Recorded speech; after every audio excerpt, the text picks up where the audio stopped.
ഉറപ്പായ പെൻഷന് ഉത്തരവായി. പൂർണ്ണ പെൻഷന് 30 വർഷത്തെ സർവീസ്. സർക്കാർ ജീവനക്കാർക്ക് അവസാന അടിസ്ഥാന ശമ്പളത്തിന്റെ 50% പെൻഷൻ ഉറപ്പാക്കുന്ന പുതിയ പെൻഷൻ പദ്ധതി ഏപ്രിൽ 1 മുതൽ നടപ്പാക്കാൻ സർക്കാർ ഉത്തരവായി. ജീവനക്കാരും സർക്കാരും നൽകേണ്ട വിഹിതത്തെപ്പറ്റിയും മുഴുവൻ ആനുകൂല്യങ്ങളെ സംബന്ധിച്ചും വിശദാംശങ്ങളില്ലാതെയാണ് ഉത്തരവ്. വിശദ ഉത്തരവുകൾ പിന്നാലെ വരുമെന്നും വ്യക്തമാക്കിയിട്ടുണ്ട്.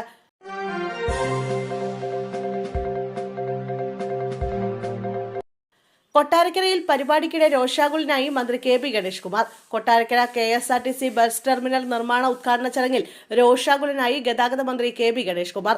UDF അംഗങ്ങൾ ചടങ്ങ് ബഹിഷ്കരിച്ചതാണ് പ്രകോപനമായത്. ചടങ്ങിൽ നിന്ന് വിട്ടുനിന്നവരുടെ പേരുകൾ ശിലാഫലകത്തിൽ നിന്ന് വലിച്ചുകീറി കളയണമെന്നും പകരം പങ്കെടുത്തവരുടെ പേരുകൾ മാത്രം ഉൾപ്പെടുത്തണമെന്നും മന്ത്രി പറഞ്ഞു. ആർ ബാലകൃഷ്ണപിള്ളയുടെ മകനെ ആരും രാഷ്ട്രീയം പഠിപ്പിക്കേണ്ടെന്ന് പറഞ്ഞ മന്ത്രി KSRTC ബസ് കേടാക്കിയതിന്റെ പേരിൽ സർവീസിൽ നിന്ന് പുറത്താക്കിയ 4 INTUC സംഘടനാ പ്രവർത്തകരെ തിരിച്ചെടുക്കാൻ നിർദ്ദേശം നൽകി. ചടങ്ങിൽ സംസാരിക്കുന്നതിനിടെ KSRTC MDക്കാണ് നിർദ്ദേശം നൽകിയത്.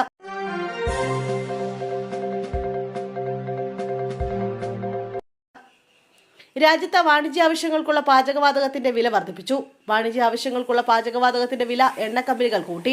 സിലിണ്ടറിന് 29 രൂപയാണ് കൂട്ടിയത്.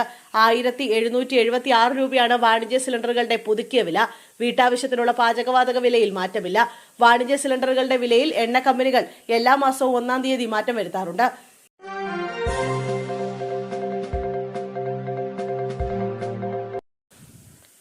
ഇറാൻ പരമോന്നത നേതാവ് ആയത്തുള്ള അലി ഖമനി കൊല്ലപ്പെട്ടതായി സ്ഥിരീകരിച്ച് ഇറാൻ. പരമോന്നത നേതാവിന്റെ ഏറ്റവും അടുത്ത വൃത്തങ്ങളെ ഉദ്ധരിച്ചുകൊണ്ടാണ് ഫാസ്റ്റ് ന്യൂസ് ഏജൻസി ഇക്കാര്യം സ്ഥിരീകരിച്ചത്.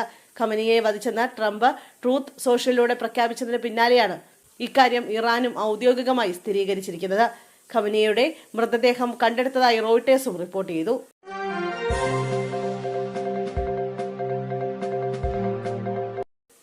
Justice JB Koshy commission report പ്രസിദ്ധീകരിച്ചു. ക്രിസ്ത്യൻ ജനവിഭാഗങ്ങൾ നേരിടുന്ന വിവിധ പ്രശ്നങ്ങൾ പഠിക്കാൻ സർക്കാർ നിയോഗിച്ച ജസ്റ്റിസ് JB കമ്മീഷൻ റിപ്പോർട്ട് ഔദ്യോഗികമായി പ്രസിദ്ധീകരിച്ചു. കമ്മീഷൻ റിപ്പോർട്ടുമായി ബന്ധപ്പെട്ട് തിരുവനന്തപുരത്ത് വിളിച്ച വിവിധ ക്രിസ്ത്യൻ സഭാ പ്രതിനിധികളുടെ യോഗത്തിൽ മുഖ്യമന്ത്രി പിണറായി വിജയനാണ് തീരുമാനം പ്രഖ്യാപിച്ചത്. കമ്മീഷൻ റിപ്പോർട്ടിലെ ഇതുവരെ നടപ്പാക്കിയ ശുപാർശകൾ യോഗത്തിൽ വിശദീകരിച്ചു. നടപ്പിലാക്കിയ കാര്യങ്ങൾ വെബ്സൈറ്റിൽ പ്രസിദ്ധീകരിക്കും.